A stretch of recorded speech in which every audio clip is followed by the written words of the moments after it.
How are you guys doing? Today is Wednesday, March 16th, 2022.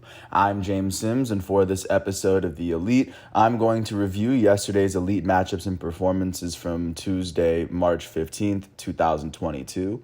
And of course, I'm going to preview everything that's going on today. And before I do that, I'm going to take a quick step back and look at where we are.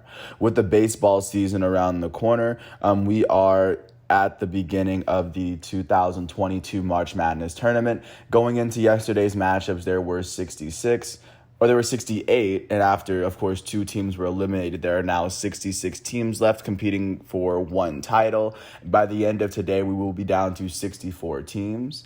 Taking a look at what's going on in the NBA regular season is coming to a close, as one team has made the playoffs and two teams have been eliminated from playoff contention so far. And once we take it overseas to soccer, we are now especially with domestic leagues that are in the end parts of their seasons. When we look at continental tournaments like Champions League, there are now 10 teams left competing for Champions League, as after today, the round of 16 will be complete, just to get a sense of where we are within that schedule. With that said, I'm going to start back here in the States with the two college basketball games that took place yesterday in the March Madness tournament. These were the first four matchups of the tournament. The first matchup that took place was a matchup between two 16 teams in the Midwest region. Of course, this matchup would feature the Texas A&M Corpus Christi Islanders. They would face off against the Texas Southern Tigers. In this matchup, Texas Southern would end up beating Texas A&M Corpus Christi. They won this matchup by 9. They won 76-67 after they would go on to beat Texas A&M CC they won by 9 points after they outscored the Islanders by 7 in the second half. On the losing end of this matchup, the 16-seed Texas A&M CC Islanders were led in scoring by their guard off the bench, Travion Tennyson. He would go on to finish with 18 points. He shot 7 for 13 from the field in 23 minutes. He shot 3 for 7 from 3 as well, and 1 for 3 from the foul line.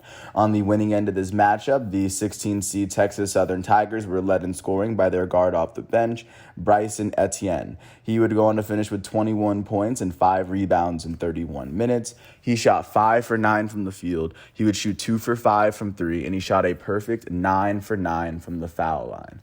With this win, the 16-seed Texas Southern Tigers will advance to the round of 64 in the Midwest tournament. Their next matchup will be against the 1-seed Kansas Jayhawks in that bracket.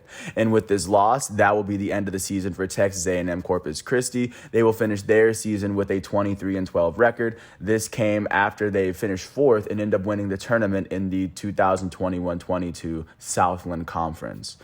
So that was the first game. Taking a look at the second game that took place, this was a matchup between 12 seeds in the Eastern region. The Indiana Hoosiers would face off against the Wyoming Cowboys. Indiana would be the team that advanced after they won this game 66-58. They would outscore Wyoming by 5 in the first half to win this game by 8.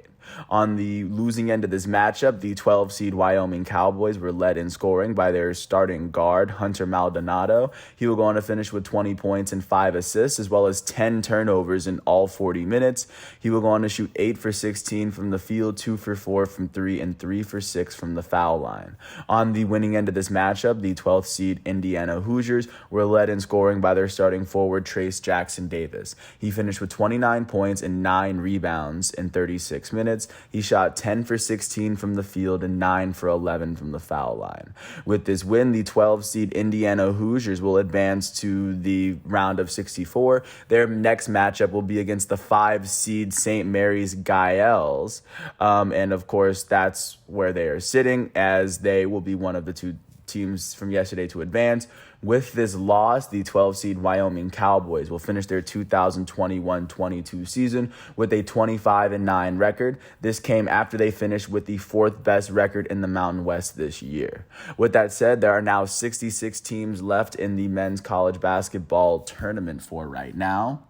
And then after today, there will be 64 teams left as the first four matchups will be taking place today before we get into that big round. The first matchup at 6:40 on True TV will feature the matchup between the two 16 seeds in the South region as the Bryant Bulldogs are going to face off against the Wright State Raiders. This will, of course, come after both teams were able to win their own conference brackets.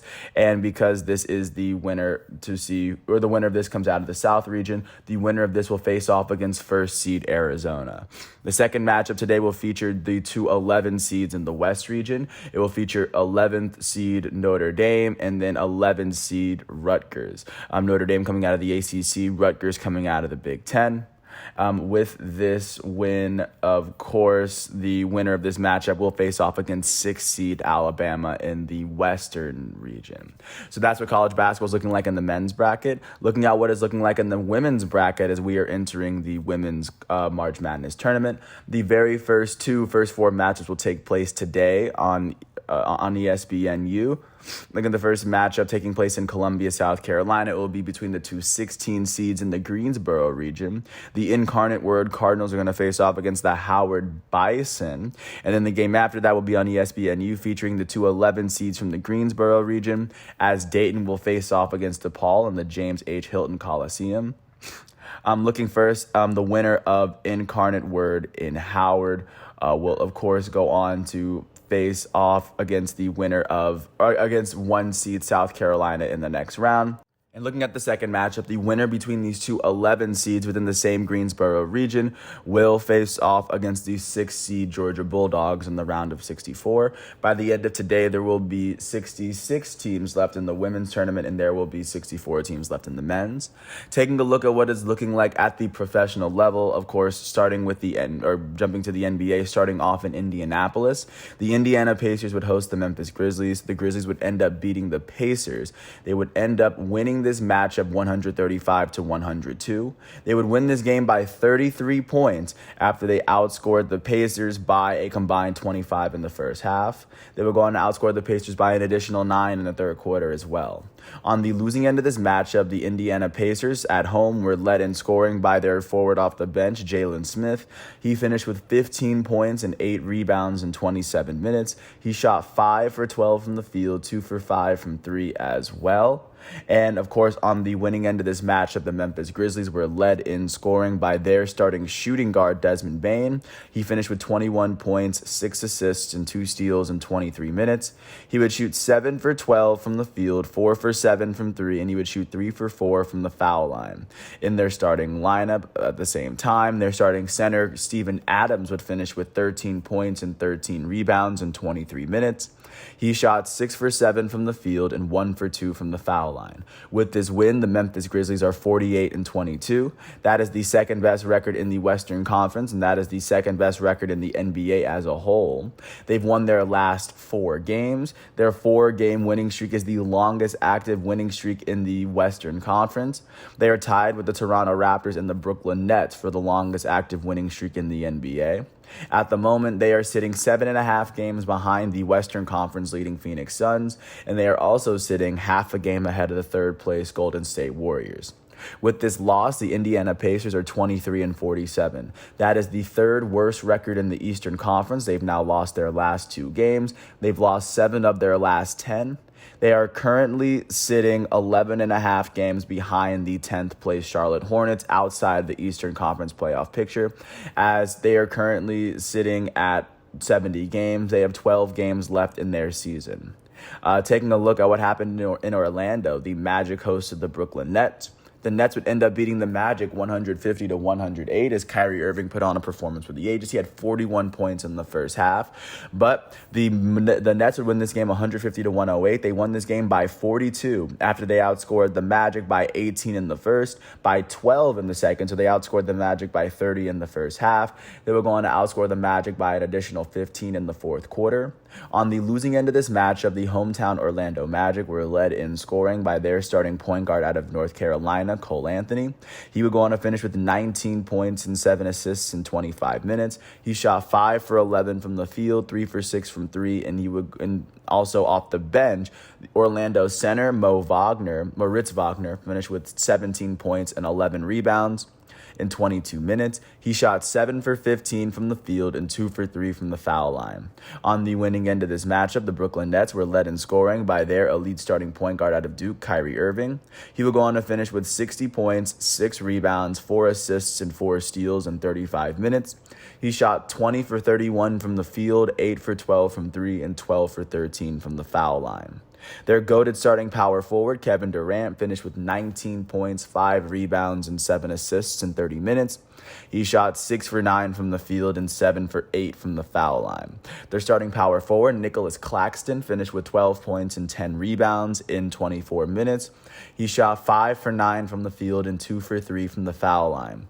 With this win, the Brooklyn Nets are 36-33. That is the 8th best record in the Eastern Conference. They've now won their last 4 games. They are tied with the Toronto Raptors for the longest active winning streak in the East. They are also tied with the Grizzlies and the Warriors for the longest active winning streak in the NBA. At the moment, the Nets have won 5 of their last 10 games. In the Eastern Conference playoff picture, they sit 2.5 games behind the 7th place Toronto Raptors. They also sit 1.5 games ahead of the 9th place Atlanta Hawks. Overall, they trail the Eastern Conference leading Miami Heat by 9.5 games. With this loss, the Orlando Magic are now 18-52.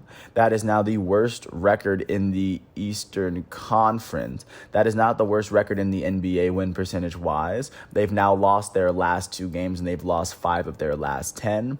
They are currently sitting 17 games behind they're sitting 16.5 games behind the 10th place Charlotte Hornets. They are one of 2 teams in the Eastern Conference who have failed to clinch the playoffs this season, as they are, of course, trying to finish out the season. They are no longer in playoff contention. Jumping south to Miami within the same state, the Heat would end up beating the Detroit Pistons, the other team in the East that has failed to qualify for playoff contention so far. The Heat would win this matchup by 7. They won it 105-98. They would go on to outscore the Pistons by 7 in the first quarter and then by an additional 12 in the fourth to come from behind and pick up this win. On the losing end of this matchup, the Detroit Pistons were led in scoring by their starting small forward, Jeremy Grant. He would go on to finish with 22 points and 2 steals in 39 minutes. He shot 8 for 20 from the field. On the winning end of this matchup, the hometown Miami Heat were led in scoring by their guard off the bench, Tyler Hero. Hero would finish with 29 points and 5 rebounds in 34 minutes. He shot 8 for 15 from the field, 4 for 8 from 3, and he would go on to shoot 9 for 11 from the foul line. In their starting lineup, their elite starting small forward, Jimmy Butler, finished with 8 points, 2 rebounds, and 3 assists in 18 minutes. He shot 2 for 9 from the field and a perfect 4 for 4 from the foul line. With this win, the Miami Heat are now 46-24. That is the best record in the Eastern Conference. That is currently the 4th best record in the NBA. They've won 7 of their last 10 games. At the moment, they sit 2.5 games ahead of the 2nd place Milwaukee Bucks. They sit 15.5 games ahead of the Washington Wizards, who are outside of the playoff picture looking in. As at this moment, the Heat are still looking to clinch a for sure playoff spot, as they sit 6 games ahead of the 6th place Cleveland Cavaliers at the moment. So that's where the Heat sit. With this loss, the Detroit Pistons are 18-51. That is the 2nd worst record in the Eastern Conference. That is the 3rd worst record in the NBA. They've now lost their last 4 games. They are now tied with the Washington Wizards for the longest active losing streak in the Eastern Conference. Only the Thunder have a longer losing streak in the NBA. At this moment, sitting outside the picture, the Pistons are sitting 16 games behind the 10th place Charlotte Hornets, as they have 13 games left in their season. The Pistons are one of 2 teams alongside the Orlando Magic who have failed to qualify for playoff contention this year. Jumping out to New Orleans, the Pelicans hosted the NBA's best team, the Phoenix Suns, record-wise, and the Suns would end up beating the Pelicans 131-115. The Suns would win this matchup by 16 after they outscored the Pelicans Pelicans by 8 points in both halves, outscoring them in every single quarter. On the losing end of this matchup, the New Orleans Pelicans at home were led in scoring by their starting small forward, their rookie out of Alabama, Herbert Jones. He will go on to finish with 22 points, 5 rebounds, and 3 steals in 32 minutes. The former SEC Player of the Year shot 7 for 11 from the field, 3 for 6 from 3, and a perfect 5 for 5 from the foul line. Their starting shooting guard, CJ McCollum, finished with 21 points, 5 rebounds, and 9 assists, as well as 5 turnovers in 32 minutes. McCollum shot 9 for 17 from the field and 3 for 6 from 3. Their starting center, Jonas Valanciunas, finished with 17 points and 12 rebounds in 30 minutes. He shot 8 for 14 from the field. On the winning end of this matchup, the Phoenix Suns were led in scoring by their elite starting shooting guard, Devin Booker. Booker finished with 27 points, 5 rebounds, 8 assists, and 2 steals in 30 minutes. He shot 11 for 20 from the field, 4 for 9 from 3, and he would make his only free throw on the day. Their starting small forward, Mikal Bridges, finished with 20 points in 36 minutes. He shot 7 for 14 from the field, 4 for 5 from 3, and he made both of his free throws. With this win, the Phoenix Suns are now 55-14.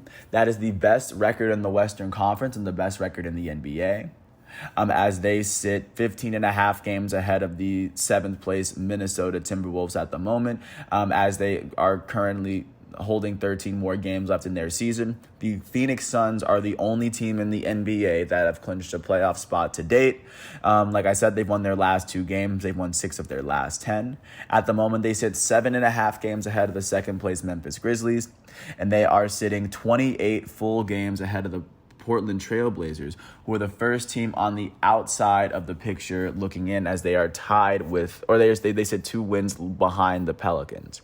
With this loss, the New Orleans Pelicans are now 28-41. That is the 10th best record in the Western Conference. They've now lost 5 of their last 10. At the moment, they sit a full game ahead of the Portland Trailblazers, who are the first team on the outside looking in. With this loss, the Pelicans have hit 41 losses, as with their next loss, they will have a losing season for the rest of the year. Well, that's how losing seasons work.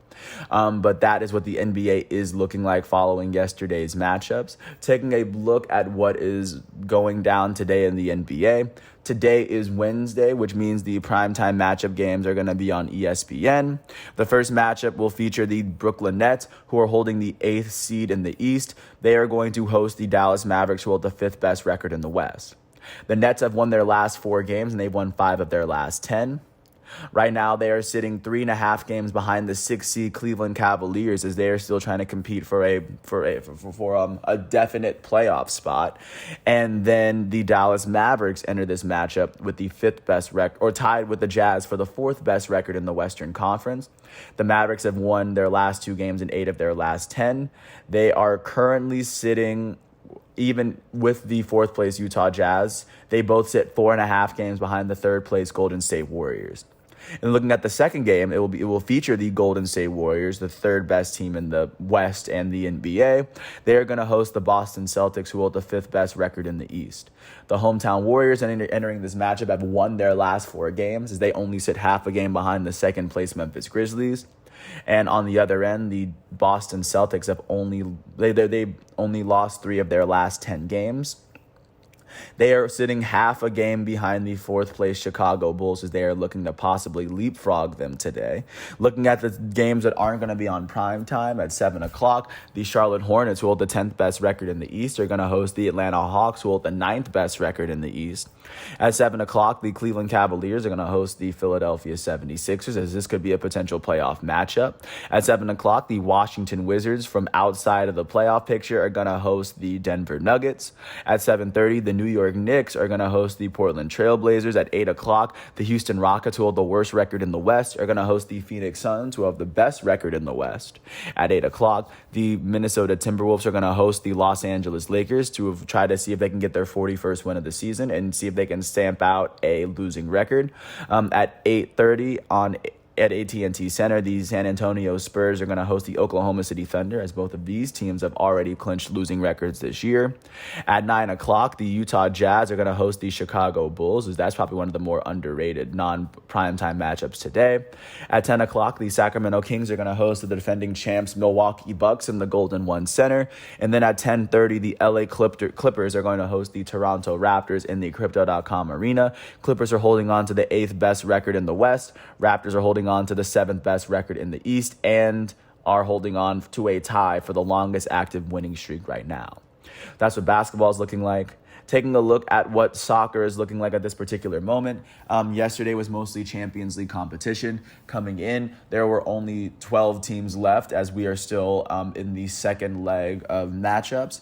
Looking at the first matchup that took place in Amsterdam, Benfica and Ajax would enter this matchup drawn at 2, but Benfica out of Portugal would end up advancing to the quarterfinals after they scored the only goal of the game in the 77th minute, thanks to Darwin Nunez. So with this team, Benfica will be the only team from Portugal to advance, as Porto ended up losing to Bayern. Manchester United hosted Atletico Madrid in the second leg of that matchup. After the matchup was tied 1-1 on aggregates, Atletico Madrid would score their lone goal in the 41st minute thanks to Renan Lodi. With this win, Atletico Madrid will be the second team from Madrid and the only other team from Spain that will advance into the quarterfinals of Champions League. Spain and England have 2 teams so far. But right now, you see Atletico Madrid, Real Madrid, Man City, Liverpool, Bayern, and Benfica at the moment. And then looking at what's going on today, the 8 teams that will go into the quarterfinals will be finalized. At 4 o'clock, Juventus is going to face off against Villarreal. This comes after Juventus ended up winning their Group H over Chelsea, the defending champs. Villarreal would finish runners-up in Group F behind Manchester United because they were the defending Europa League champs. They entered this matchup on a 1-1 aggregate, and then, of course, taking a look at what happened in that last matchup, Dusan Vlahovic would score. He was the one that scored in the very first minute of his Champions League debut, and then Dani Parejo would score the lone goal for Villarreal, so both teams entered this matchup with a 1-1 draw. And then the other matchup, or I guess looking at how this would play out, if Juventus would advance, they would be the only team from Italy to make it into the next round. If Villarreal makes it, they will be the third team from Spain. And then at 4 o'clock, Lille, the reigning Ligue 1 champs, are going to host the defending Champions League winners, Chelsea. This comes after Lille ended up winning their Group G over second place RB Salzburg. Salzburg ended up losing to Bayern. But they ended up beating Salzburg in their group. And then Chelsea comes here after finishing second in their group to Juventus. Chelsea is leading this aggregate 2-1. Looking at how this fared the last time, Chelsea's first goal came from Kai Havertz in the 8th minute, and then their second goal came from Christian Pulisic in the 63rd minute. If Chelsea were to advance, they will be the third team from England to advance to the quarterfinals, joining Liverpool and Manchester City. If Lille were to advance, they would be the only team from France to advance, as PSG were eliminated not that long ago by Real Madrid. So that's what it's looking like in Champions League. Taking a look at what's going on in the domestic leagues outside of Champions League. Moving first to England, the second best team in the Premier League, Liverpool, face off against Arsenal. Arsenal has won their last 5 matchups. This will be at 4:15. Liverpool enters this matchup with the second best record in the Prem. They sit 4 points behind first place Man City at the moment. Arsenal enters this matchup with the 4th best record in the Premier League. With 2 less games played than Chelsea, they have 6 less points. So they actually are in the hunt for at least the 3rd place spot, as Arsenal looks to create separation between them and Manchester United, who has 3 more games played than Arsenal and have only 1 less point. Arsenal can create a lot of distance from Man U with a very big win here. And then, of course, at 3:30, Brighton and Hove Albion, who are the 13th best team in England, are going to host Tottenham Hotspur, who are going to be led by Harry Kane and Heung-min Son. Tottenham are currently holding the 8th best record in England. They are sitting 3 points behind 6th place West Ham, as they've played 2 less games than West Ham. A big win here could see them actually tie West Ham for the 6th best record in England. A win can go a very long way for Tottenham, but they still got to win this. And then jumping to the German Bundesliga, Borussia Dortmund, the team with the second best record in Germany, are going to face off against Mainz. Dortmund, with one less game played than Bayern, has 7 less points. After Bayern drew their last 2 games, this has been the opportunity that Dortmund needed to at least create some space to make up some space between them and Bayern. But of course, that is where they're sitting, as their opponent Mainz holds the 10th best record in the Bundesliga. But that's virtually everything that I have for you today. And once all of today's exhibitions and matchups are done, I'm going to come back tomorrow on Thursday, March 17th for another episode of The Elite. And when that day comes, of course, there will be 64 teams left in the men's March Madness tournament. There will be 66 teams left in the women's March Madness tournament, as 2 teams will get eliminated in both those brackets. And then, of course, in Champions League, there will be 8 teams left to compete in the quarterfinal round. And I believe the draw is scheduled for Friday. But with that said, that's everything I have. Thanks for listening. I want to apologize once again if I did butcher any names. I do want to thank the ESPN, the NCAA, the NBA, and FIFA websites for giving me all the websites and all of the statistics and figures that I needed. And with that said, I want to thanks everyone for this piece, and I will peace out with just by saying this. I'm James Sims. This is The Elite. Thanks for listening to my piece, and I'll catch you with another episode right after this. So peace out.